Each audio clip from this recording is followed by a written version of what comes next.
Hey guys, welcome to Dolly and Associates. You know, in every community there are men and women that go above and beyond to make a difference. Here at Rocky Mountain Martial Arts, we're gonna get to meet one of those special people. But first, we're gonna go in and hang out with the kids. Let's go.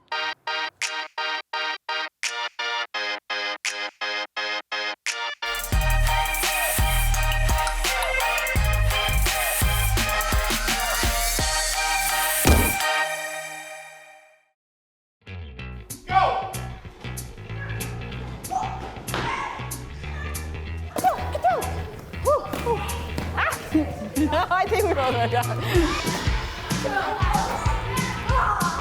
Yes! Yes! Sorry! Oh, God. That's not nice. That's not nice. See, I'm up, I'm up, I'm up, I'm down, I'm down. I'm coming again. Somebody jailbreak me! Jailbreak me.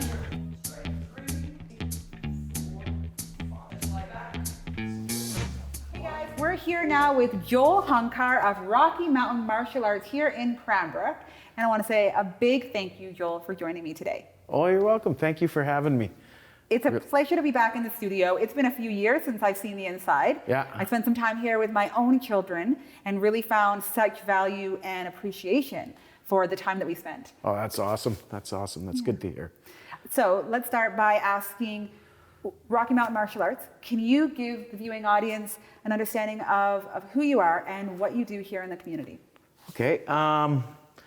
Well, I have a background in Filipino and Thai martial arts. So Muay Thai and a few different styles of Eskrima. And really what I do here is I run various programs for children and adults. But my children's programs are mainly focused on using martial arts as a vehicle to pass on different life skills. And I mean, we are a competitive gym. We do the sports side of martial arts and we do fairly well with that. But really my focus for kids is to help with their development in any way I can. So we do a lot of things around self-regulation and that kind of stuff. So what age bracket do you begin with in youth? Well, for children, we start at 5 and up, and then our youth programs are from 10 to 14, and then when the kids hit 15, they move into the adult programs. So really you're providing a space of like physical enjoyment, Yeah. an ability to excel within that, Yeah. but also a safe space for Yes. their mental and emotional health. Yes. And you work to develop that. Yes, absolutely. Absolutely. Like before I got into this as a full-time job, I'd worked in addictions. I'd worked with street youth in Calgary and youth shelters and various different social programs. And what I found was I feel personally that working with the kids in a sport like this, with care and concern for their well-being, is more effective than trying to rescue them once the behaviors have. I mean, that's still needed, right? Don't get me wrong, that's absolutely needed. But I think this is a more effective way of reaching youth and, you know, impacting them by giving them a solid foundation as much as I can through the time that I spend with them. Yeah, it sounds like the core value system that you have, even though it really spreads out into athleticism, really begins with mentorship and life skills and being a life coach. Yes, absolutely. And really just taking them in. I have an experience that will really attest to that statement, and just one, but it connects me so strongly to this space. And it was my son in a moment of hardship in his life at 11 was here. And honestly, so many years later, it chokes me up to tell this story. But he had a moment where emotionally he just dropped and you caught him. And it was so literally, and he remembers it and I very much remember it. And so all the time that he spent here, he gained so much, but our whole family gained from him having someone to catch him in a moment when he needed it. So I think that you provide that to many children, and as they're growing, and that support is felt by parents in the community, because I know as a parent, I felt it. Wow, that's that's a huge testimony. I thank you for saying that. And I do believe in our program. I believe quite strongly in it. And the great thing is that we also have people in the community helping us and joining us. I have schools that are promoting children that they're having social issues at school. They're asking their parents to bring them in here, and I mean it's just something that my partner in this, Guro Keith, we fell into more or less, and now I mean it's evolved into something bigger. Keith is he became an EA. And he is wonderful. He's an amazing man, and now he's working in the school system, bringing the skills from here into the schools, and I just can't say enough as how proud I am to be part of this circle, right? And to have our gym grow like that, and to have so many parents come back to me and give me really positive testimonies and things like that. You improve the quality of life of the people around you. I try. I try. So let's talk about some of the resources that you offer. I see you driving around in a Rocky Mountain Martial Arts bus. You got a big old bus and Joel's at the wheel. Yeah. Tell us about the kind of programming that a parent could look at putting a child into, or opportunities that they might have in the community. Yeah. So we do. We have our after school program, which I do pick up. My van's full right now, but I go to like 4 schools a day and pick up 14 kids, bring them here. There's also drop off. We still take drop off, so parents can drop off as well. And then I have evening programs for 5 to 9-year-olds and 10 to 14-year-olds, and then 15 to adult. Our programs are varied, right? And the level of like if kids want to get into the sports side of it, we do that. We go to Calgary, we fight, we do competitions, and I really believe that having kids go to these competitions is one of the ways that we challenge kids on a level of overcoming fear, overcoming sometimes pain, overcoming adversity, building self-esteem. I mean, there's so much that can come out of it as long as you coach it right, as long as you don't put the pressure on to be all about winning, but more about having the experience and doing their best, right? And so we've done amazing in the last 2 years. But the main thing that I love with that is when I see a kid who's maybe feeling overwhelmed, and I can help walk them through that, like and when I have a kid who,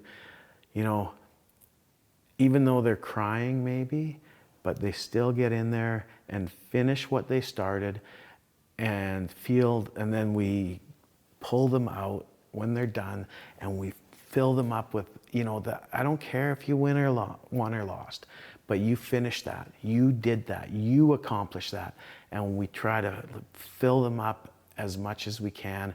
And I never want the focus to be on, I have to win, I have to be first, I have to get this medal. That just puts too much pressure on children. And a lot of children won't enjoy competition then. I want them to enjoy it. I want them to go out there and have fun. And I think that's part of the reason why we're winning in these competitions, because they don't feel that pressure, right? Well, I think you build a good base of it here, because to my recollection, there's a lot of fun that happens in these walls, and a lot of games and entertainment and enjoyment in the building process. Yes, absolutely. Even like we play revenge tag and things like that, which is just point sparring, really. We line the kids up on the wall at the end of class, and we usually have a little sparring session with them against the instructors. And they don't really equate that to sparring. They don't really equate that to... It's a loud moment of the night. Oh, it's very loud and it's very fun. Yeah. And but they're just building their skills through laughter and play. Such a huge way of educating, right? And play, I think, is the most underused educational tool in the world. I think kids are hardwired to learn physical activities and all activities through play. And if you can make it a game, you will connect with those kids. And that's what we do here. We try to teach as much through play as we can. Me too. You mentioned at the end of your classes, one thing that I remember being impactful to me as a parent on the other side of that watching wall was your end of the class circle. And that was a space where I saw you sit down, or Keith sit down with the youth and talk about integrity and morals and moral compass and good choices and being good humans. And I always thought that was really wonderful. So tell us about that. Yeah, I love the circle. I love the circle. And the most important thing that I believe we do in the circle is we use examples from our own lives. And sometimes we'll do how you show the virtue and what you need to work on, right?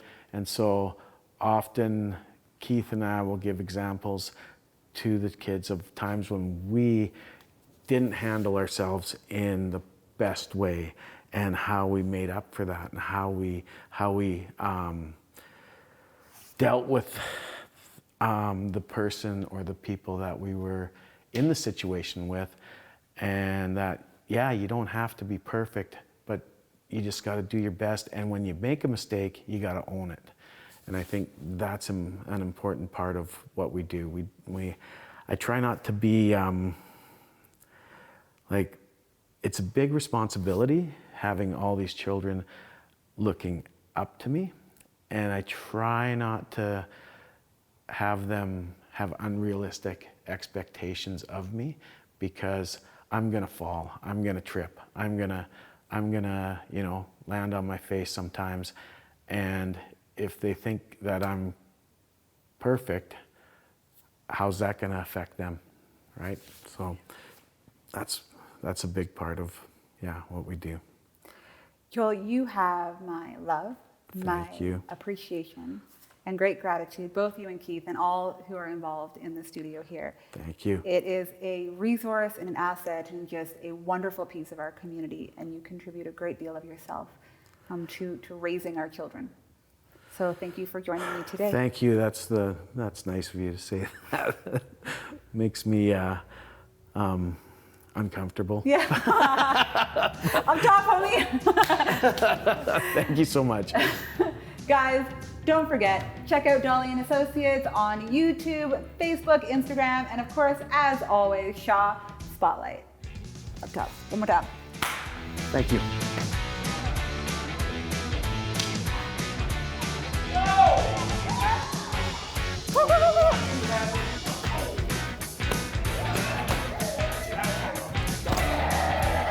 I've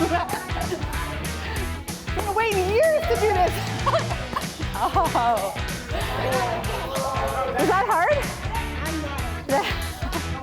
Hi. Okay. Wow. Oh, look at your eyes. You were like, oh, big girl came. Oh, you got my hand. Yeah. Ooh, that's pretty good. They're everywhere.